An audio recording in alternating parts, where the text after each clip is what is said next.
So thanks for the great introduction. I'll kind of elaborate a little bit more on what Tina said about my background as we get going here. The first thing I want to do is give a very, very brief background and information. This is us. Okay, this is Stryver. Some of you may have read this article last year when you were following Stanford football. But first, before we talk about anything related to the business that I'm running right now, I want to talk about virtual reality at large and just kind of educate you guys really quickly. So who has heard of virtual reality? You are living under a rock if you have not in the Bay Area. Okay, good. So the first thing, there's virtual reality and there's augmented reality. Okay, so for the purpose of this conversation, we're going to talk about VR. But really quickly, I just want to educate you guys. How many people have been to the Stanford Virtual Human Interaction Lab here on campus? Jeremy Balinson? Okay, not as many as I would have thought. So if you haven't, please go. Jeremy's one of the best in the world. He is one of the main reasons why Mark Zuckerberg bought Oculus for $2 billion a couple years ago. I believe Zuckerberg was in his lab a week or two before that purchase, and Jeremy basically helped convince Mark that this stuff literally could take over the world. So he's a fascinating guy. He's really, really good at what he does. His lab is phenomenal, so please go check that out if you haven't already. So VR versus AR. The main differences are, in virtual reality, in theory, you have complete immersion. So when you have a virtual reality headset on, if it's doing its job, you should feel completely present in another place. So if I'm standing in the room right now and I'm in a virtual version of the room, I should literally be able to walk around as if I'm right there. If I'm in a virtual Madison Square Garden or a virtual Egyptian pyramid landscape area, I should be able to walk exactly scale for scale to where I am, and I should feel completely immersed. Bad virtual reality does not achieve this. So there's a lot of really, really bad stuff out there with this industry kind of taking fire. But good VR allows you to achieve complete presence in the environment that you think that you're supposed to be in. Our brains, because this stuff is so new as humans, have not caught up to the fact that we have a headset on. Something in the back of your brain still thinks that it's real. So when it's done right, people completely zone out. Those of you that have been in the lab, have you done the pit? Raise your hand. Okay, so only a couple. So when you're standing in Jeremy's lab, and he has you stand right here, and he says, take a step forward, and you do, and then he removes a hole in the room and creates a pit in front of you, people literally start sweating and their heart rate goes up. Now you're thinking right now, that's impossible. It really can't be that real, right? I'm standing in the room. I know that if I do this, I'm just going to do that in the real world. What is it? 1 out of 3 adult males will not step off the plank into the virtual pit. Literally, all they have to do is this. Okay? And then in the virtual world, when they do that, they're going to drop. And they're going to make you feel like you drop. You're going to feel like you hit the floor. People freak out. Some very prominent NFL players that you guys watch on Sundays have been in Jeremy's lab. They would not step off the plank, and all it required was this. These guys are 6'4", 250 pounds, and they were like little kids. So it's very, very real. Augmented reality is when we're taking some sort of heads-up display, whether it be glasses, whether it be a helmet, and we're showing some sort of stimuli on the screen. So one of the really, really cool use cases for augmented reality in several years, it's not complete immersion. Maybe I'm walking through a factory floor, and as I'm walking down the hall, I have stimuli popping up saying, that's too hot, don't touch that. This is a button that does this does this. So you're going through some type of training, safety training, where you're having stimuli introduced while you still feel like you're in the real world. Are we all on the same page? Makes sense? Okay, so there's a couple of key terms that I want you guys to understand as it pertains to VR. So the first is tracking. So imagine you're playing Pac-Man, okay? You're holding the remote control, you push the remote control forward, the computer is tracking which way you push the remote control, and that's how it's being told what to do. So in Pac-Man, if I push this way, right, Pac-Man is going to move that way. The second is rendering. So once I move the controller, the computer has to re-render the scene so many thousands of times per millisecond, so there's no lag to really trick your brain like you're there, and it re-renders it for where you're going to go next. So in Pac-Man, I move the thing forward, he eats one little ball, right? Move it left, he eats a ball this way. The computer is rendering that scene really, really fast. So hopefully when you're in a virtual environment, your brain is tricked into thinking you're there. And then the last one is display. If all of these things are not done correctly, okay, and display is obviously displaying the information of the user. If these things are not done correctly, particularly the last two, it won't work. So for display, if I walk closer to Tina and she doesn't look bigger to me in the real world or the virtual world, right, because that's what happens in the real world, it's just you're going to tune out. It's not going to work. So when this is not done properly, A, it makes people really nauseous. People have bad experiences and then they're done. They don't want to look at VR ever again. B, from a cognitive standpoint, it just really doesn't work. So we'll talk about why that's important as it relates to Stryver here in a few minutes. Okay, last couple things here. One of the really cool things that we have done at Stryver is we have solved a real-world problem Football players never have enough practice time on the field. Athletes in general never have enough practice time. They always could get more. Mental reps at the highest level are very, very important. So can a virtual simulation give you more work, right? So we've taken a real world problem and we've used technology to solve that problem, we think. But this is really important. Virtual reality is really not that new. But based on where the hardware is today, based on how good it is, based on how cheap it is relative to where it was years ago, in Jeremy's lab, probably 8 years ago, the helmet that they're using that today costs $500 costs $50,000. So that's how fast we've come from a hardware standpoint and a computing processing standpoint. But historically, these have been the areas where VR has been used. So in medicine, can I be a doctor? Can I get virtual surgery, right? Can I get more reps as far as getting my surgical technique in? Phobias, can I cure your fear of public speaking by putting you in front of a virtual room with a lot of people like you guys are right now staring at me? Maybe my heart rate goes up in the virtual world. That makes me more calm when I'm in the real world. They're doing this stuff in the lab. It does work. And then lastly, the military has been using VR for years. Granted, the graphics haven't been very good, but imagine I'm going through a virtual Iraq. I'm getting the experience of what it's like to clear a room. I'm getting the experience of what it's like to interact with somebody of a different race, culture, gender, and I'm going through those simulations over and over. So when I'm in the real world, hopefully I perform, to the best of my ability based on my training. So this stuff has been happening, okay? One of the things that really frustrates me about the industry right now, given that I'm doing it every day, I'm kind of the anti-VR CEO. I don't think virtual reality headsets are going to take over the world. I think it would be really, really sad if your generation would rather put something on their face and be antisocial in the real world versus, actually talk to somebody. It's bad enough doing this all the time. Now we're going to put headsets and we're going to completely lose our sense of who we are, right? So I don't think that's going to happen. I hope to God it doesn't. I look for real world use cases to where VR and AR can actually be used and be effective. There are a lot of them. There are also a lot of ideas that are really, really bad. Okay, now I'm not saying these are bad ideas, but the reason why we have to be a little critical of this industry and at least have some cautious optimism as to where it can go is because when we watch a movie, for example, the director tells us where to look, right? They move the camera, they make a sound. We always know where to look based on what the director is telling us. That's been a filmmaking principle for 100 years. In VR, if it's a 360-degree scene and I'm looking over here, but the director wants me to look over there, he or she just lost, right? So how can you make a movie a really, really good virtual experience as opposed to the traditional 2D model? Not saying that it's not possible. It's just a long way away from people actually figuring it out. Video games. So gaming is going to be the thing that drives VR, at least in the interim, in the short term. One of the things that people are really underestimating, both with movies and video games, is, trust me, that headset is going to get very uncomfortable after about 15 minutes. So gamers, and some of you probably know what I'm talking about in this room, you play your games for hours and hours at a time. The gamers have told the headset manufacturers, we have no interest in wearing the headset for 4 hours. And that's just a fact. Now, some will. Their eyes may be burning. They may get headaches. Who knows? But it's a really, really different way to experience gaming. Now, it's cool. Don't get me wrong. It's really, really cool. I just like to be cautiously optimistic. Another thing to think about with games is, with the exception of like a first-person shooter game, if I'm trying to play a sports game and I need to literally run across the room in VR, because that's what happens in the real world, that's probably not possible in my living room, right? So when you think about maybe playing Madden in virtual reality, what's the one position that really would be the only one that applies? Probably the quarterback, right? Because you're going to stand there, you're going to fake throw it. You're not going to be a linebacker and go tackle your mom in virtual reality. It's just not going to happen. So these are the things that we have to be thinking about going forward. And the news and the media, it just wants to write VR, VR, VR, VR. There's a lot of investment money going into it, probably rightfully so in a lot of areas. But I think we really need to stop and think for a little bit about what makes sense, what doesn't, what's good, what's bad, and what people are actually going to do in the long run.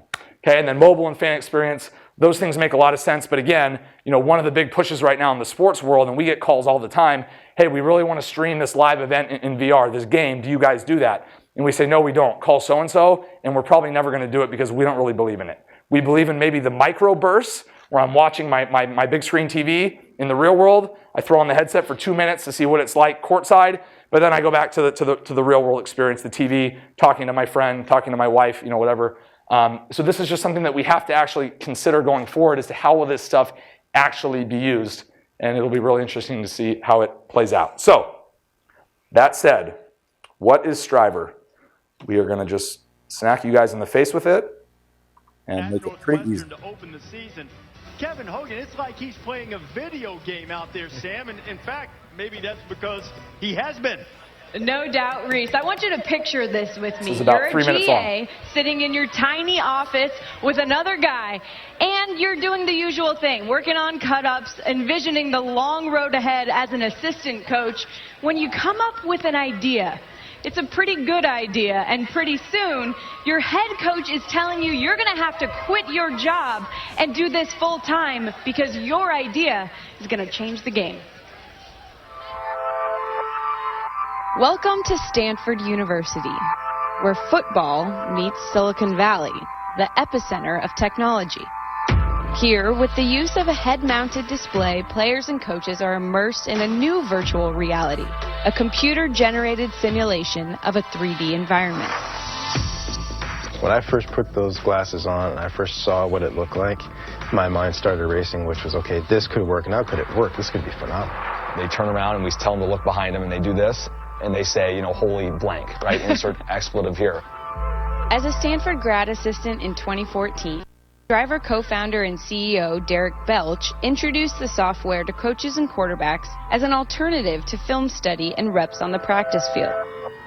If you were at Stanford practice, you would see our 360-degree camera somewhere relatively close to the player whose vantage point we want. And we would capture a certain number of plays. So start looking around, like all the way. Oh my gosh. Okay, so it's this 360? It's 360. You don't know this right now, but we Yes. are looking at what you're looking at on the screen. Oh, cool. So from a coaching standpoint, look right, now look left. We're seeing exactly how your head's moving. So I want you to turn over your right shoulder. Okay, here we go. You are going to hear the play call in the huddle, and I want you to take your drop. I want you to actually play the position. So here you go. Just simulate your footwork and your throw. Find the open guy. Wrong. Okay, so here we go. You ready? Keep your eyes to the left. Blitzer just crushed you. There you go. That's better. This is a great way to train your mind without affecting your body. When it's my turn to come in there, I can go execute because as far as my brain's concerned, I've seen this before. I've practiced this before, and I know what to do. Let's go blitz pickup. Okay. So something like this with the safety wide over here on the right side, we want to kill it in case they bring something to the weak side.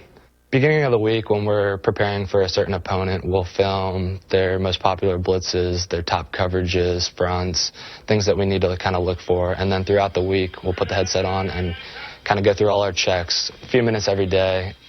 It allows us to make decisions faster, more confidently, and play fast. Maryland had a specific blitz where they would bring the Sam and the safety off the edge. Just by seeing it over and over again, it cut off the time that it takes to process it and get to your run check. Kevin and the quarterbacks didn't start using it till the end of the year because it wasn't ready. Once he started using it and he thought, okay, this is something I think I would like to use, and his performance does that. With this backer up on the ball. He's telling me of specific plays in the game where what he saw in VR showed up in the game. Hogan's performance in the last 3 games of the 2014 season saw his completion percentage jump from 64 to 76. And with the trend continuing this season at Stanford, Hogan over the middle, throws to the end zone, touchdown. virtual reality training is growing in popularity. This is one of those game changers. This is going from black and white to color. If you don't have it, it's not just taking advantage, you're now at a disadvantage. A handful of NFL teams are already using this, including the Dallas Cowboys and some of the college programs. David Shaw is good friends with Dabo Swinney. He spent about 15 minutes before our interview raving to me about the difference this has already made for his football team. And Reese, if people are skeptical as to whether or not VR is really the next big thing, Mark Zuckerberg recently purchased Oculus, the company that makes those headsets, from a 22-year-old guy for $2 billion. That's with a B, Reese. B. Wow. B. All right, so she was a little off on her timeline because it happened the year before, but that's okay.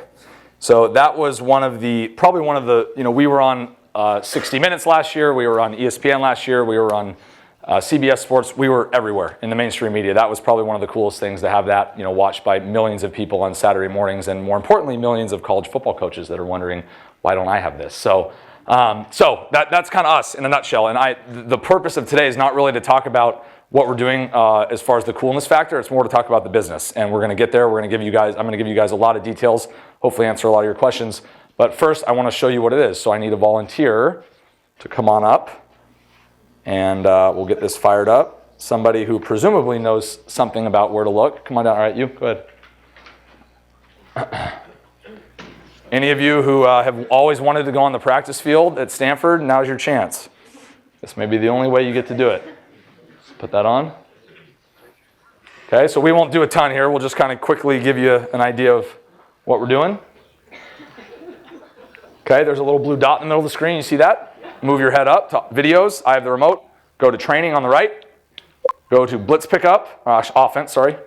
Sorry, go back. Offense. Blitz pickup. Number 1.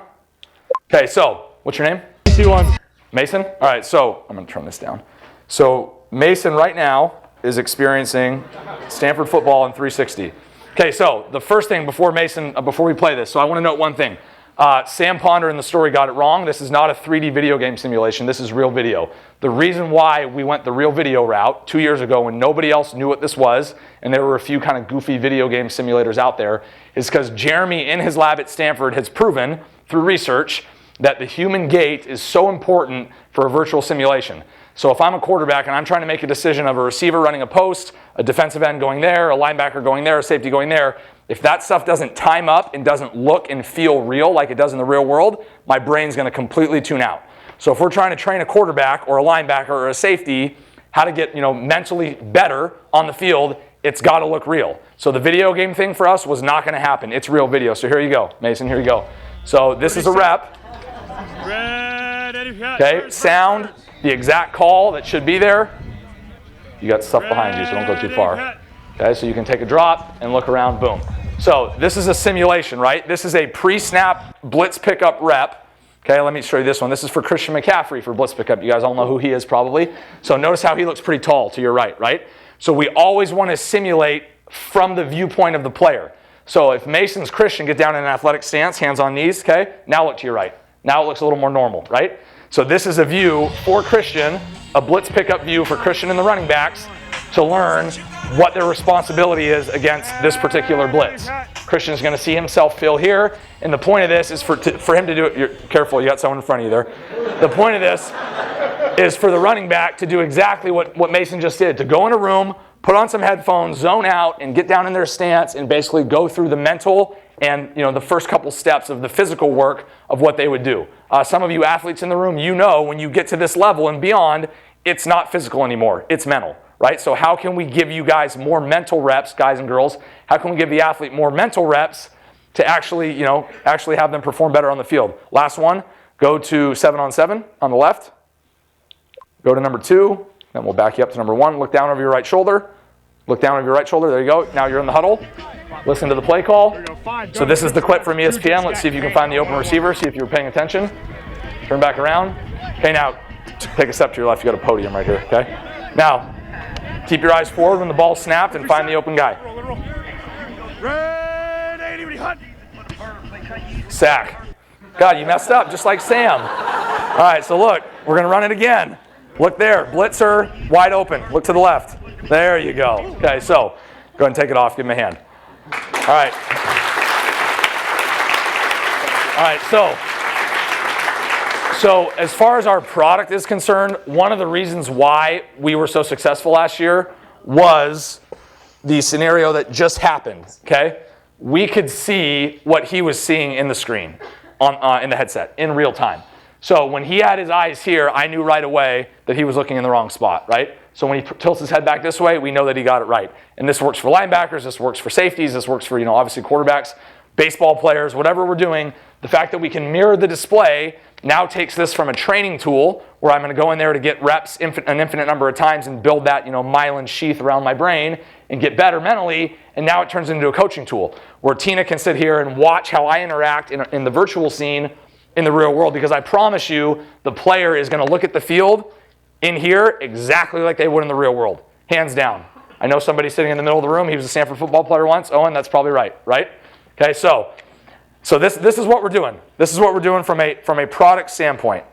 Now, for the purpose of this class and the purpose of entrepreneurship and to teach you guys some things about business, I'm going to give you the background. So this is it. This is the only slide left in the whole presentation, and we're going to walk through as much of this as we can. So the first thing that I want to do is talk about how this thing started, okay? Because I think it's really, really important.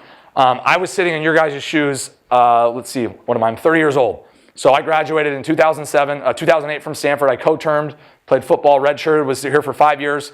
When I came back as a graduate assistant, I got my master's in media studies, and it was with an emphasis in virtual reality. I actually was in this class. So I was sitting at my desk during the football season, needed 1 unit to get me up to the minimum number, and at 10 p.m., I would watch these lectures, and then I would write in like you have to for the 1 unit requirement. I loved it. I never missed a class, by the way. So, but I was virtually there.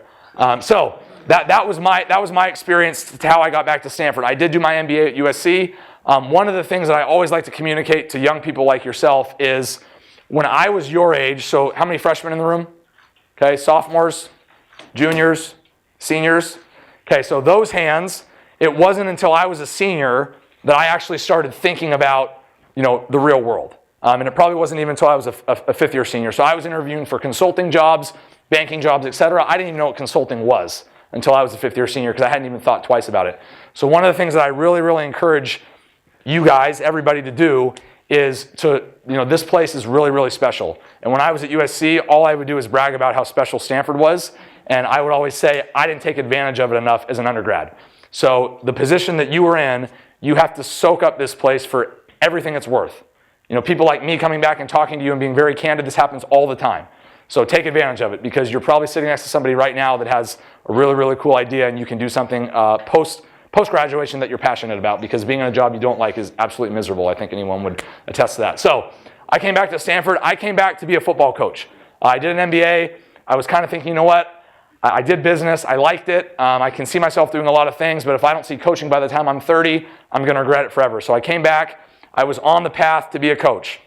Just like you saw in that story, my master's thesis was this. And Coach Shaw sat me down in December of 2014, and he said, get out of here. Go start a company. You're about a year ahead of everybody else.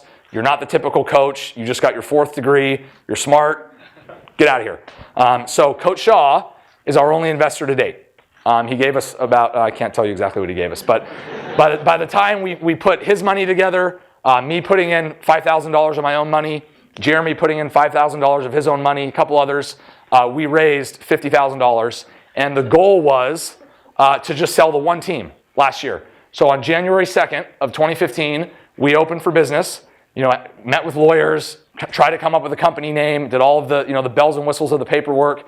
And the goal was, can we sell this to 1 team? It was me, full-time. Some of you who have been Stanford fans for a long time may remember the name Trent Edwards. He was a quarterback here, played for the Buffalo Bills for several years. He was one of my best friends. He jumped on to kind of lend credibility to what we were doing from a quarterback player standpoint. Jeremy is part of our company, more in a visionary role because he's a tenured professor here. So we kind of just can tap into his brain whenever we need to. And then we had a grad student that was kind of helping us out part-time, building software, kind of helped us get this thing off the ground. So really, it was like 2.7 people when you add it up. And then by the time we needed a little more help, my best friend from childhood was at Wharton at the time. He worked for the FBI for many years, and he came on as our COO, living in Philadelphia. So really we're like 3.4 people trying to actually get this thing off the ground, trying to sell to 1 team in 2015. And to me, the 50,000 was enough to travel around the country and not feel the panic of like, oh my God, we're burning through cash, right? Which we were, but it's okay because we were working towards a goal. So 5 of the first 6 college teams I met with in March signed up on the spot. And then 2 weeks later, the Dallas Cowboys signed up. So we went from not knowing, what the hell we were doing, trying to just sell to 1 team to over $500,000 in revenue, just like that. And since this is a public-facing video, I'm not going to go into the nitty-gritty of what each team pays, because teams might be able to watch this. By and large, it's the same. But I will tell you that between April 1st and September 1st, we went from figuring out how to service 6 teams and not knowing what the heck we were doing to having 6 NFL teams and 10 colleges by the time the season started. Then in the fall, we did a virtual hockey goalie simulator for Madison Square Garden, where when you actually get down in the stance, you're literally stopping pucks against real New York Rangers hockey players. Then we did a big project for Visa and the New England Patriots. So now we were starting to figure out different revenue streams of how to actually, make money in addition to the training. When all was said and done, we did over $3 million in revenue last year in our first year with no funding. And I'm sure the professors in the room can tell you that is about a 0.01% chance for companies that pretty much have nothing and have haven't raised a dime in their first year. As far as where we're sitting today, I'll get to that, but every team that we have is on a 2-year contract, so we're in a pretty good place to continue to grow this thing organically, and we'll kind of talk about that as we go. So, deeper dive. One of the big things that I wanted to talk about today was the art of bootstrapping. So, one of the common misconceptions among the entire Stanford football team, who's still bitter at me for leaving and not coaching anymore, is that I'm rich. We did $3 million in revenue last year. We went from 4 to 29 people, basically overnight, from June to August 5th or so when college camps started. We had to figure out how to actually service all these teams that I was just out on the road signing up over and over and over again. So we grew really, really fast. You have to pay people. My salary last year was $40,000. Okay, we'll just put that on the table. This is an entrepreneurship class. If you want to start something, you have to be prepared to sacrifice. And we have people right now at our company that this is an equity play for them, and they are literally just making enough money to pay the bills. These are people that have Harvard MBAs, Stanford MBAs, people that walked away from $250,000 jobs just so they could be involved in something that they are really, really passionate about and that they believe in. So that's something that I really, really, really want to emphasize. One of the tendencies in Silicon Valley is the first question you ask somebody is, how much money have you raised? And then, I'll read Inc. magazine and Forbes and Fortune and all these things when I'm flying all the time. And I just read something recently about the 30 under 30. No company that was mentioned did they talk about revenue. All it was how much they've raised. Well, that doesn't mean anything. That doesn't mean you're rich. It doesn't mean you have a business that can succeed. Raising money is great. Don't get me wrong. Congratulations if you do. It means a lot, especially if you do it from a really reputable brand. But the bottom line is that it's about bringing in dollars as a business. And I think today with the Snapchats and the Instagrams and even Uber to a certain extent, they're obviously bringing in a ton of cash. They burn more than they bring in. Basically everyone at this school that's young and then people that want to go out and get rich, they forget that businesses aren't all about users, right? They're about actually dollar in, dollar out. So one of the things that we've done really well so far is we've bootstrapped. Our office for the last 9 months has been a townhouse in Menlo Park. It is literally the size of this. Okay, the living room on any given day has 12 people crammed into it. There's 3 sitting on the stairs. It is not sexy. As a matter of fact, when people come meet with us, I apologize in advance. And when they get there, they usually say, no, we love this. This shows us that you're humble. This shows us that you're hungry. It's something that actually we've turned into a positive. So one of the things that that I've been kind of hammering our people about from day one is, guys, if we don't raise money, if we can do this organically, we're in control, right? We make our own decisions. Nobody's looking over our shoulders. As far as financial flexibility, that really goes a long way. If we want to pay someone a bonus at the end of the year for doing a good job, we don't have to worry about somebody harping on us over our shoulder. I'm not saying that can't happen if you do raise money, but thus far, we've had a lot of financial flexibility, and it's been really, really neat, and we're kind of a cool success story in that regard. Now, that said, you need money to run a company. So, leading us to number 2. Things cost money. Travel, legal, hardware, rent, paying people, etc. Everybody told me from the very beginning, all the way back to when I was in business school and entrepreneurship classes, people always say it's going to take twice as long and it's going to cost twice as much as you think it will. And that could not be more true. We have been in a very fortunate position to do things a lot faster than I think most people would, as far as moving really quickly. But by and large, if we think a travel budget for something is going to come out to $5,000 over the course of a month, it costs 10 or more. So as you guys are thinking about how to start a business, trust me, you have to plan for these things. Moving to number 3, people cost money. One of the biggest things that's been an eye-opener to me is that I am now responsible for 29 paychecks. 28, 29 if you count myself. I have a 6-month-old. I have a wife who she works full-time. So this is real. I mean, this is not like pie in the sky, let's go start a company and let's get rich. I mean, day in and day out, it costs money. You need to pay the bills. And every single day, I deal with people thinking they should be paid more, people wondering what their future is. I mean, it's all human resources things that come up all the time.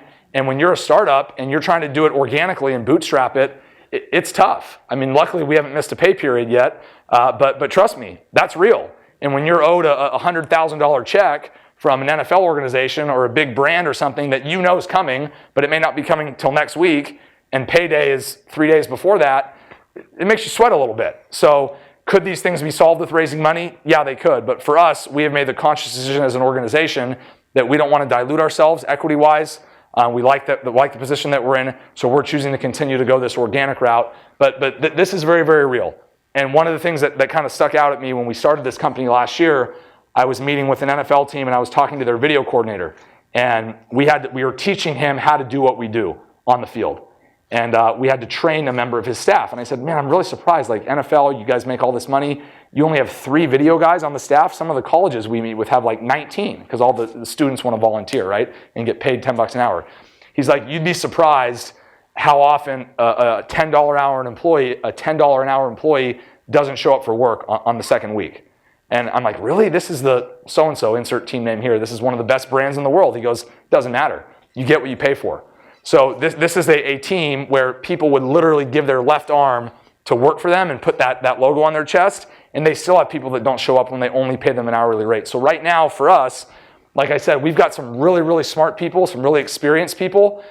We live in the Bay Area. You can't afford to pay those people $50,000. So that's something that you really have to think about going forward when you're trying to start a company. As you guys grow, you need cash, and you need to be able to compensate people appropriately relative to what they're doing. The next thing, operations are absolutely critical. Okay, I cannot emphasize this enough. When you guys go to business school, guys and girls, some of you that may go to business school one day, and you fall asleep in an operations class because you think it's boring, trust me, you're doing yourself a disservice. Okay, and this doesn't necessarily mean factory line operations, right? Widgets and a fit in Toyota, Lean Six and efficiency and all that. That's not what I'm talking about. That's really, really high level stuff.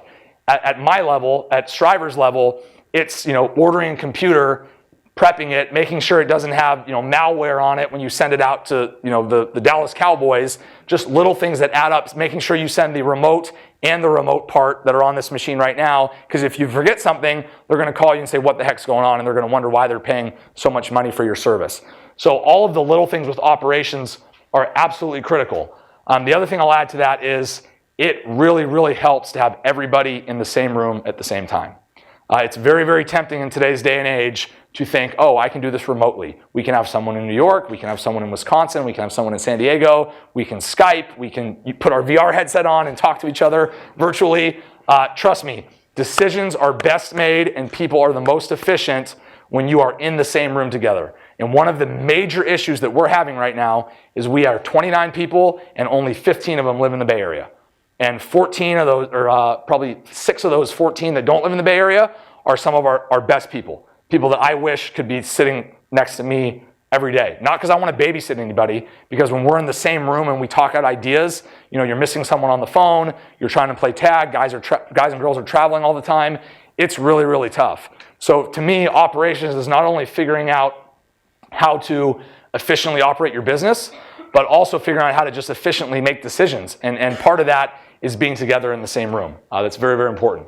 The next point, passion is contagious. So the number one thing people always tell me after I speak, and I've done a lot in the last year, is they come up and say, man, you're really passionate about this, clearly. Thank you, it's great to hear.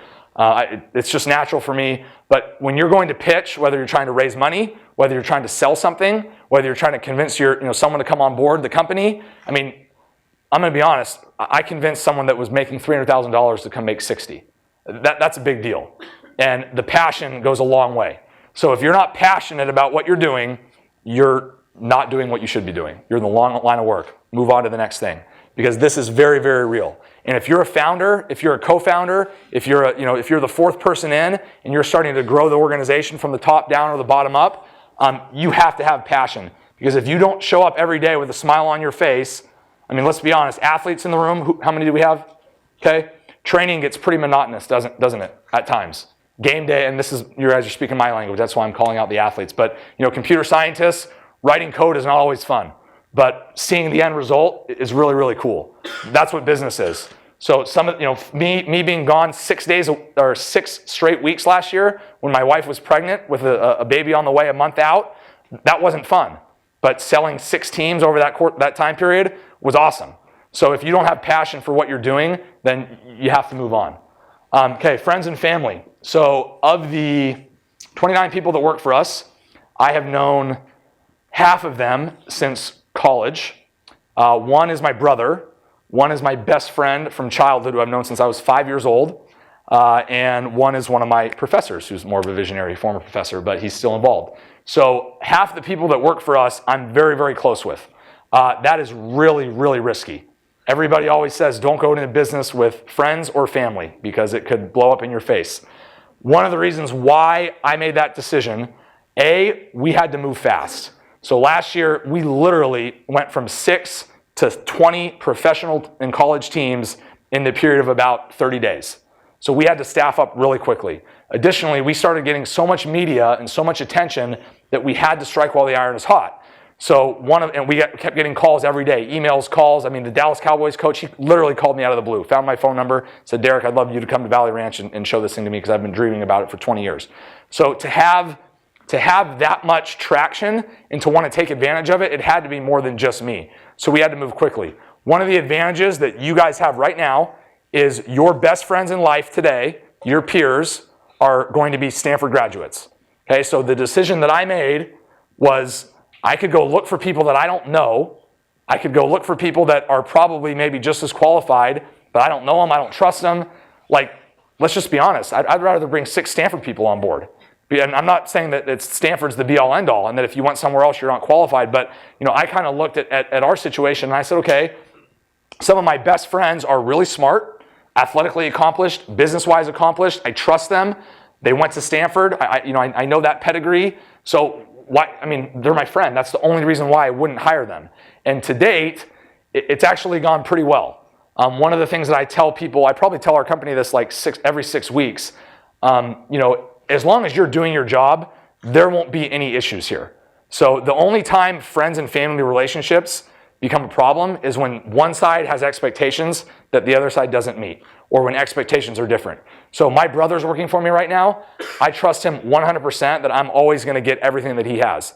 If those expectations don't match up, that's when we have problems. So I'm not saying that this is necessarily the right way to go. I may lose 3 friendships over this at the end of the day, who knows? But it was something that we had to do for our business to make sure that it could succeed. Another thing that I'll tell you guys too is, it's very common to go into business with friends or family because you talk about ideas. You have to be honest from the beginning. One of my friends that I brought on board, we have type A personalities. Both of us practically, cut each other off when we said why we wouldn't work together. Like we're worried that we're going to butt heads.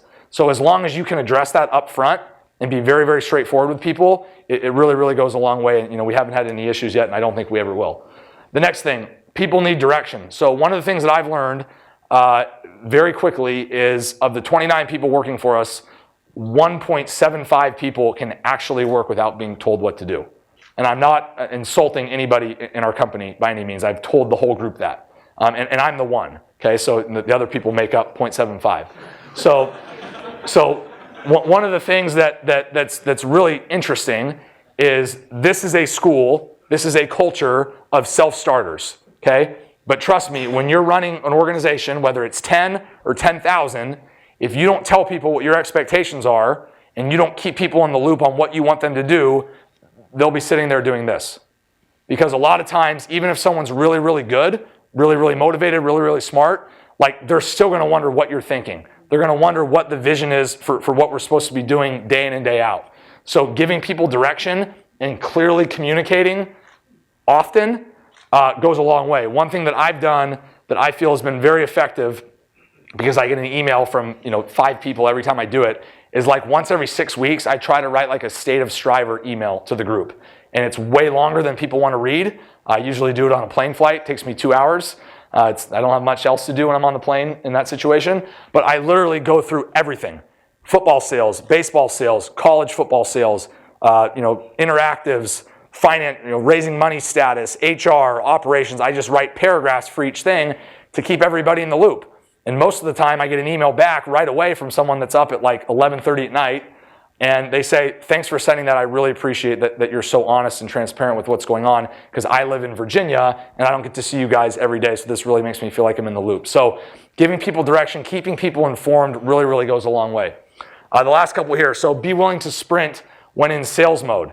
So like I said, last year I spent June 23rd to September 5th out of the house. I came home for one day to do that ESPN story. Our baby was due September 22nd, so you can do the math on how pregnant my wife was.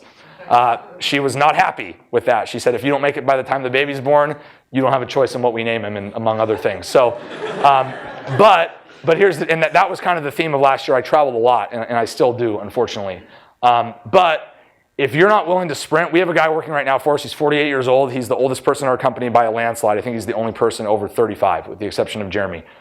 We don't discriminate by age. Trust me, it just kind of has worked out that way. But he's been through the dot-com boom, dot-com bust. He's been in startups. He's done really well for himself as far as his fit within those organizations. And he's basically told us, guys, I'm just going to tell you something from my experience. Work-life balance right now does not exist. Okay, we have to be willing to do whatever it takes to bring in customers right now and to get this thing off the ground and get it going the right way. Because right now, VR is a rising tide industry, and Stryver is one of the best positioned companies out of anybody on the whole planet. We have a real use case for VR. I think we were one of the only profitable companies last year in this space. Only one that maybe even charged for a product, to be honest. So we're in a really, really good spot. And if you're not willing to sprint, we wouldn't have 20 teams right now if it wasn't for me being gone for those 6 weeks last year. It sucked at the time. Being away from home was not fun. I used to hate FaceTime. Now I love it. But it's very, very necessary. And then the last thing here, people. So every time I've given a talk like this, I always give my wife a shout out. She's an absolute saint, and most of the young people in the room can't appreciate marriage right now. Some of the older people can. But if you don't have that foundation, whether it's a friend, a group of friends, a girlfriend, a boyfriend, a wife, a husband, then the success just isn't as fun. And one of the really cool things for me so far is we pulled the trigger really fast on some people last year. We have not hired any rotten eggs so far. And out of 29 people, that's tough, because odds are that usually you're going to whiff a couple times. And we've gotten, thank the Lord, we've gotten really, really lucky, because people is what it's all about. And I've met with a lot of big companies that I know are looking at us for acquisition one day, whether it's in a week or 2 years, and they've all told me, you buy people. Ideas are a dime a dozen. Execution is what it's all about, and people execute. So the last two things, what's next for Stryver and what's next for virtual reality. So I already talked about, kind of my opinion on the VR space right now. And I'm certainly not downplaying or insulting anybody that's in a business that's unlike Stryver, because I think there's going to be some really cool stuff that comes out. This industry, in my opinion, is going to be an all-out arms race for the next 3 to 5 years. And then we're going to kind of see whether or not people actually grab onto this. Some of you may remember Google Glass. That was supposed to be the next big thing. Never really went anywhere. 3D TV never really went anywhere. So why do we think bulkier headsets on faces are actually going to be more successful? I don't know. So I think you're going to see a lot of really cool stuff come out in the next 6, 9, 12, 24 months. And then we're going to see how sticky this stuff actually is. I mentioned before, training doctors, curing phobias. Maybe that courtside seat at the game and the headset does actually look pretty good in 16 months. I think you're going to see some neat use cases. We'll see how ready people are to actually grab onto this stuff, because if it doesn't happen now, I don't think it's ever going to happen. 15 years ago, 20 years ago, VR was supposed to explode. It never went anywhere. So now is the time. So what's next for Stryver?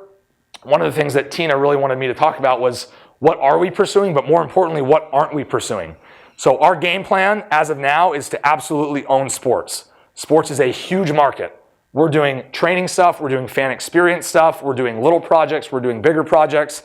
If we own sports, we feel like that's going to take us to where we want to go. Because one of the really, really cool things that's happened in the last year is we're one of the only VR companies that's actually in the mainstream press. So when somebody reads an article that we're working with the San Francisco 49ers to train their athletes, they say, maybe that would help train our employees using virtual reality. Boom, let's call Stryver. So we're getting all of these emails and calls because we're in the news. And quite frankly, nobody else really is as far as the mainstream press. So for us, we're going to own sports, and then we're going to see where that takes us in all of these other spaces.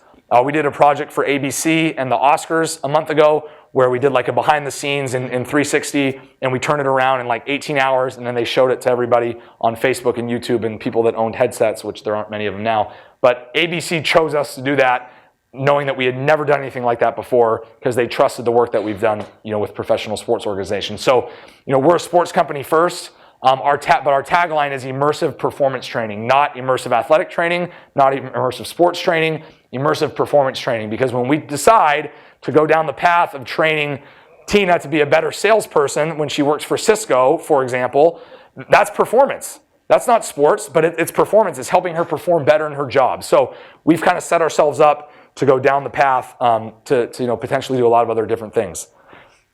So that takes us to, we got about, 10 minutes left for questions. That is my email address. If anybody in this room has anything more they'd like to ask, follow up, get lunch. If you want to work for us, we're looking for engineers who will take next to no money to come over. Please email me. And with that, we've got 12 minutes, so I will answer anything that anybody wants. Feel free. Yeah. On any given week, how do you allocate your time? What's your time spent on average? So I would say email is your best friend and your worst enemy. Right now, like today, I spoke at Intel this morning. I'm here. That's like 6 hours where I'm away from my email, and I'll probably have 54 unread emails that I have to go through tonight. And unfortunately, these aren't things that I'm just like CC'd on. This is like, Derek, what about this? Hey, Stryver, we'd like you to do this. And you have to respond fast. So I probably spend half my day on email, unfortunately. Writing proposals is something that's really big. I have a master's in journalism. I'm really, really sensitive to bad writing. So all the proposals go through me, which that is not a good sustainable strategy long term. But when that's something that we're going to do for now until other people show that they can make it perfect every single time. And then right now, I'm our head of sales too. Last year, of the 23 teams that we worked with, I sold to 22 of them. And that is not sustainable long term. But the fact of the matter is I'm the best salesperson at the company. So over the next 3 weeks, I'm going to be in a different city every day, meeting with teams and just trying to get more teams in the door. Yeah. Can you talk a little bit about your approach towards? I feel like American football happens to be a combination of where there's like a lot of static time. Great question. Versus like fluid for something like basketball. Sure. So one of the reasons why VR works for football is because I start in a static spot, I read, I react, and I go. Right? So it's perfect for football. Now there are some positions where they move pre-snap, and it is what it is on those plays. If I'm a quarterback, I'm kind of in one spot 9 out of 10 times. So it's perfect. Another reason why football is so good is because it's really physically demanding. So can I get that virtual rep and not get injured or injure myself more if I'm rehabbing or something? So for football, it's perfect. Baseball, I'm in one spot. I'm trying to recognize a pitch. Right now, the clarity just isn't there. It has a little ways to go, but that's the next best use case, maybe better than football when it's ready to go. Beyond that, soccer, the field's huge. You move around too much. Hockey, my grandpa played in the NHL, but I never really appreciated how fast hockey moved till we got on the ice for the first time and tried to shoot something from a static decision-making standpoint. It never happens. Maybe the goalie. So these at basketball, we have an NBA team, but they're kind of in experimental mode while they try to figure it out. So one of the biggest challenges in those sports and even football where it's tailor-made is convincing coaches to change. So like right now, you saw the clip. You guys all saw how we do it at Stanford. I mean, I hate that this is on the national media because it just shows the competition, what we do. But when you put the camera like right there on the field, I mean, you have to convince a coach that's been doing it for 35 years, hey, let's change. Let's bring this new apparatus onto the field. Let's change your practice schedule a little bit. That's not easy. I mean, that's a Herculean task. So not only are the movement sports really challenging from a visual standpoint, but from a conceptual standpoint, getting them to buy in is really, really tough. Yeah. You spoke about like soaking in everything at Stanford, especially for the undergrads here. I was wondering what sorts of things you did when you were here, or maybe at your MBA, that are paying off now that you're running. Right. So I played too many video games here as an undergrad. Played too much golf. Online poker was legal back then. That was fairly stupid. But I played football, so I put a lot of time into that too. Honestly, I kind of figured it out pretty late in the game. So when I did my master's in journalism, I took an entrepreneurship class. It was called, what was it called? Digital journalism, I forget. But anyway, it was the first time I even heard what entrepreneur was. And that kind of turned me on to, there were some MBA students in the class, so I was just starting to pick their brain, have lunch with them, ask questions. Hey, what'd you do in your work life? And then when I went back to business school, the biggest thing that I did, honestly, was pay attention in class. I mean, I know that sounds kind of lame, and the teachers are probably, happy that I'm saying that. But like doing the reading, there's a reason that you're doing reading. And one of the things that I noticed when I was in the work world was when you can sit around a room of 8 people and you can talk about that random study that you read that applies to why this sales tactic might work, they all look at you like, wow, where'd you come up with that? And like, I probably got a C on that test when I was supposed to know that, right? But it comes up later and you look like the smartest person in the room. So aside from actually kind of taking school a little more seriously in my graduate life, just being out there. Like right now, you guys are all required to be here because it's your class. I'm sure there's 10 more of these that will happen in the next week where, when I was an undergrad, Bill Gates came and spoke, just, reading about what these people think, going to talks like this and coming up with, taking that one little thing away that you want, it really goes a long way. So, yeah. So Derek, what motivates you? There are lots of pieces. There's the technology, there's football, there's money. Sure. What drives you every single day? So, well, first and foremost, we live in an 800 square foot apartment that has no air conditioning, so we need to make enough money to get out of there. That's that's number one. The family first. So when I was in before business school and I was working in consulting and quite miserable, I had no passion for what I was doing, and I always thought I wanted to start my own thing, and I'm doing it, right? So the biggest thing has been not losing, right, and actually making this successful. Whether I make $100,000 or $100 million off this thing, I don't care. We've got people in our company that have told me it's not about money, it's about winning. And that's awesome. To have the motivation to not fail, to me, goes a really long way. And for me personally, when Coach Shaw sat me down and basically told me, you need to do this. And I even said, look, can I still stay on the staff? Like, what if something goes wrong? He's like, well, yeah, you can, but I would put everything I have into that. So I talked to my wife, talked to my parents, and it was kind of like, hey, I've always wanted to do my own thing. Sports are involved. I'm passionate about sports, and this is tailor-made, right? This is ready to roll. Why not?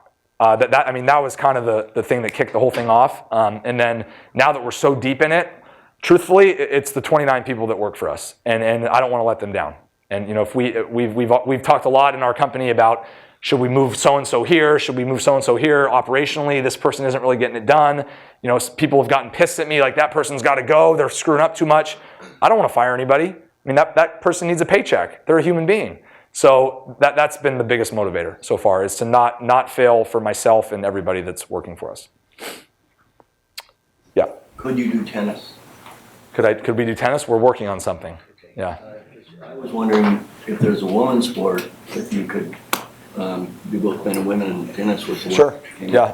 Problem is a lot of tennis programs and just don't have a lot of money, and this stuff's really expensive right now. So as the cost comes down, then it's something we're looking at. Is there a sport that women do where they're in tennis? Where? Volleyball. Volleyball's tough. Yeah. Let's talk afterward. Which skills did you learn on the field that have been the most valuable to you in your business?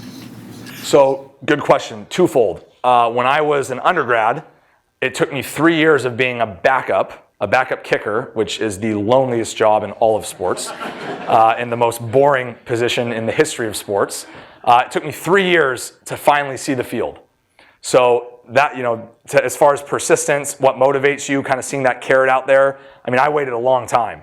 And Tina didn't mention this, but when we upset USC when we were 42-point underdogs in 2007, that kind of the game that kind of kicked off Stanford football, I kicked the game-winning extra point in that game. So that was like a really, really gratifying culmination to my 5 years at Stanford. I also went 0 for 4 in a game five weeks later, and we lost.